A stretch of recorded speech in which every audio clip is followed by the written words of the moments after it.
मैं अब उनको बता रहा हूं जी। कि भाई अगली बार वोट चाहे जिसको भी दे दो, जी अपने बच्चों के पढ़ाई रोजगार को मुद्दा बनाओ, उसी को वोट दो। अपनी जात वाले को वोट देना है उसी को दो, क्योंकि यहाँ सवाल तो वही होता है, जात कैसे तोड़िएगा। हम मन से कह रहे हैं जी अपने जात वाले को देना है दो, लेकिन अगर अपने जात वाले को दूध देते हो, बेचते हो, तो दूध 50 रुपए का है तो 50 रुपए की कीमत लेते हो। मिठाई बेचते हो, मिठाई की कीमत लेते हो। जी तो जब 50 रुपए का दूध अपने जात वाले को मुफ्त में नहीं दे रहे हो, तो लाखों रुपए का अपना वोट अपने जात वाले को मुफ्त में क्यों दे रहे हो? बिल्कुल, जात वाले को दो, अगर वही तुम्हारी इच्छा है तो, लेकिन कम से कम अपनी वोट की कीमत तो मांगो, उसके लिए उसे तो वसूल लो, पढ़ाई और रोजगार तो मांग लो। और यही इस अभियान की ताकत है। ये जब मैं बात बोलता हूं तब इसमें कहीं स्कोप बचा नहीं, क्योंकि मैंने किसी की शिकायत की नहीं। जिसने जो किया उसके लिए उसके सम्मान और लोगों से कहा भाई हाँ भाई इस आदमी ने काम किया है। लेकिन ये भी बता रहे हैं कि नहीं, हम लोगों से गलती ये हुई है कि हमने अपने बच्चों के पढ़ाई रोजगार के लिए वोट नहीं दिया। तो इस बार वोट एक बार नहीं, हम हर भाषण में कम से कम 5 बार ये कहते हैं कि वोट जिसको देना है दो।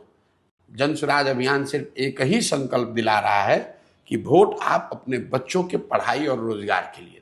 नहीं, वो ठीक है प्रशांत जी, देखिए मैं आपकी बात से सहमत भी होता हूं, और मैं पिछले 1 दशक से कहता आ रहा हूं कि बिहार जो है वह बुड्ढों का प्रदेश बनता जा रहा है।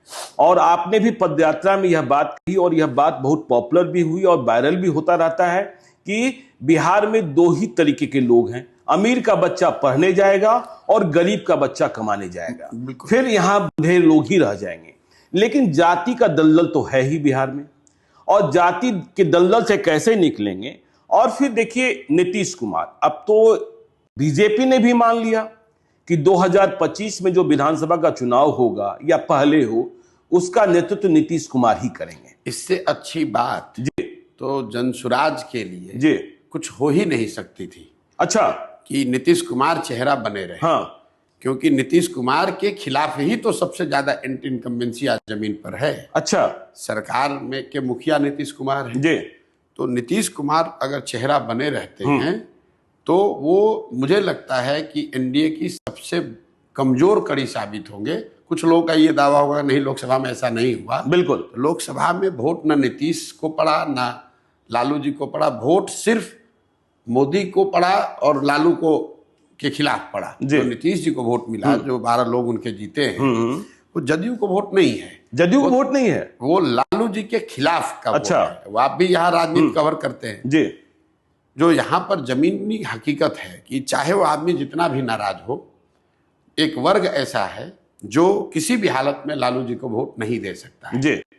उसी तरह एक वर्ग ऐसा है मुसलमानों का जो कितना भी लालू जी से नाराज हो, वो भाजपा एनडीए को वोट नहीं दे सकता। बिल्कुल, उसका परिणाम है जो लोकसभा में आपने देखा। लेकिन जैसे ही कोई तीसरा विकल्प खड़ा हो जाए जी, तो ये समीकरण पूरी तरीके से साफ हो ना हो, लेकिन चरमरा तो जरूर जाएंगे। जिसका उदाहरण आपने रुपौली में देखा जी कि जातीय समीकरण, बीमा भारती जिस समाज की से आती है, लोग बताते हैं कि उस विधानसभा में 40-45 हजार तो सिर्फ उनके बिल्कुल गंगोता जाति के वोट है।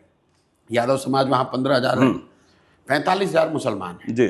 उस मुताबिक से कम 1,10,000 वोटर तो आरजेडी के हुए। बिल्कुल, उनको वोट आया 32 हजार और तीसरे नंबर पे रहे।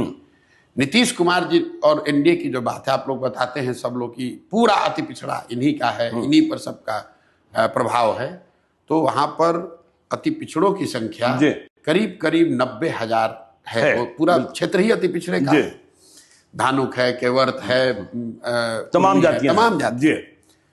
उनके कलाधर मंडल हार गए। जीता कौन? संगत सिंह। वो आदमी जीता जो कभी जीवन में नहीं जीता था, पहले चुनाव लड़ता रहा। बिल्कुल, और ऐसा भी नहीं है कि वो कोई बहुत बड़ी छवि का आदमी है, नहीं। इसलिए जीता क्योंकि लोगों ने एक तरीके से धीरे धीरे मन बना लिया है कि कोई किसी को देंगे, इन दोनों को नहीं देंगे, इन दोनों को नहीं और देंगे। इस बात को ये तो पूर्णिया लोकसभा में भी दिखाई पड़ा जी। और आप लोकसभा में थोड़ा कम दिखाई पड़ा, नहीं पूर्णिया लोकसभा पूर्णिया में दिखा। मैं जनरल बात कर रहा हूं। बिहार के नजरिए से जब वोट होगा तो धीरे धीरे, मेरा जो अपना अनुभव 2 साल में मैंने देखा कि चाहे आप राजद के वोटर हैं, जदयू के वोटर हैं या भाजपा के वोटर हैं, 2/3 वोटर यहां पर यह मानता है कि बिहार में एक बेहतर विकल्प होना चाहिए, कुछ नया होना चाहिए। बिल्कुल, कौन होना चाहिए इस पर विवाद हो सकता है। इस पर ही तो जिच है।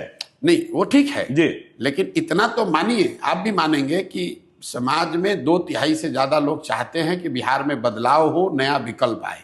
अब जब लोग बदलाव के लिए तैयार हैं तो जो सबसे बेहतर विश्वसनीय व्यक्ति फॉर्मेशन दिखेगा, संभावना यही है कि लोग उस तरफ जाएंगे। नहीं, आप कह रहे थे प्रशांत जी कि देखिए यदि नीतीश कुमार चेहरा होते हैं तो एनडीए की सबसे कमजोर कड़ी होंगे, तो क्या नीतीश कुमार मिट जाएंगे, एनडीए बिहार में खत्म हो जाएगा? नहीं। आप लोकसभा चुनाव के पहले भी आप भविष्यवाणी कर रहे थे कि नीतीश कुमार को 5 सीटें नहीं मिलेंगी। आपने सुना नहीं क्या? जी जी, लोकसभा चुनाव के समय नहीं, जी, जो बयान दिया उसको निकलवाइए। मैंने कहा महागठबंधन था जी, कि महागठबंधन के साथ अगर नीतीश कुमार लड़ेंगे जी, तो उनको 5 सीट भी नहीं आएगा, और भाजपा के साथ लड़े तो उसकी कोई बात नहीं। जी, और उस बयान की वजह